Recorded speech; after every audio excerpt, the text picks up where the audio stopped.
Honey Glaze, and welcome back to another Destiny 2 video.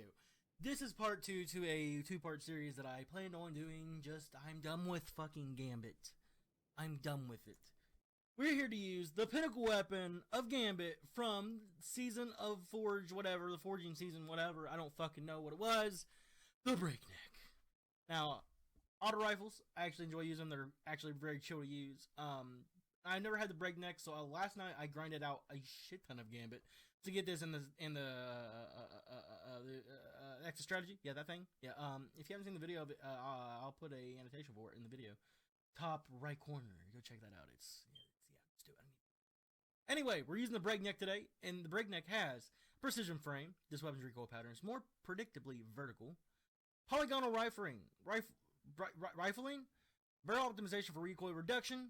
Extended mag. This weapon has greatly increased magazine size, but reloads much slower.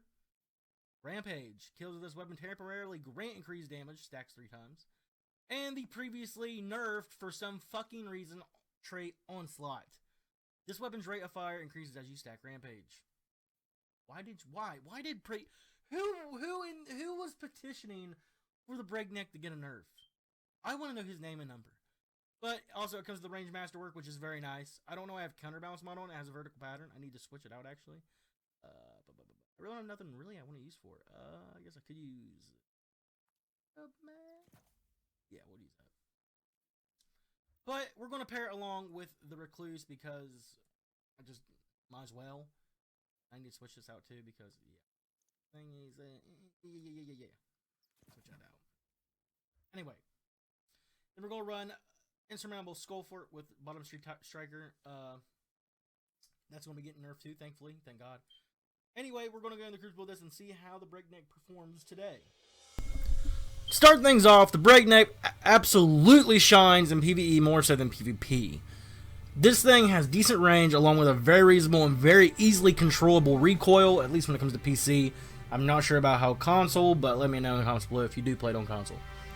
Now, of course, when it comes to the longer ranges, a scout or a pulse will outrange you each time, but it's still very plausible to run this as your longer ranged weapon. You just need to learn the sweet spot on when you should and shouldn't take fights from certain ranges. This thing hits like a damn truck, and you can see the pain in other people's character as you pelt them in the head, shot after shot, as they struggle to find a way to hit you back. You really don't take advantage at all in the Onslaught perk, and very rarely with the Rampage when it comes to more open maps, but that's okay. The gun still thrives amazingly when naked anyway. Sorry, my neighbors are moaning. Oh, God damn it. Now, just for warning in the footage you're seeing, my mouse actually had finally bit the dust and I was using my backup mouse, which just so happened to have a broken mouse wheel, and usually when swapping to Recluse, I just use that for a quick swap instead of my keyboard.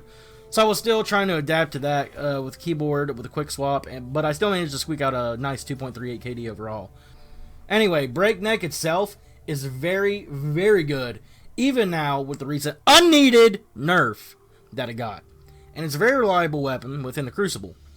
Would I consider a top tier auto rifle for PvP? Oh, hell yeah. Would I consider the best auto rifle for PvP? Not really. I believe that spot still remains to the Suros regime. And I say the Breakneck is easily tied with the most recent returning exotic auto rifle, Monte Carlo. They're both phenomenal auto rifles, and you should definitely try them out in PvP. They're very good. In conclusion, I would give the Breakneck the total PvP score of a 7.5 out of 10. It hits hard and staggers enemies very well. Combined with a good close range weapon, it can really get you into a nice and destructive groove. Now when it comes to PvE, I'll give it a score of an 8 out of 10. For PvE is when it takes full advantage of its Rampage and Onslaught perks, and it does it very well, especially when you're surrounded by hordes like, Vex Invasion, all that good stuff.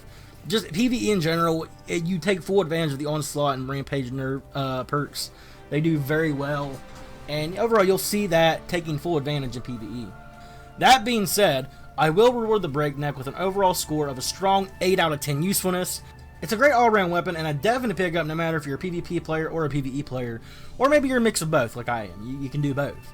It's worth the grueling Gambit grind, and I feel great that I did it just to get it. I'm glad that I grinded Gambit to get this fucking weapon. It was annoying to do, but it's worth the grind. Trust me. With that being said, I'm officially retiring from Gambit for the rest of the season. Fuck that shit. And I'll see you all in the next video. Have a nice day.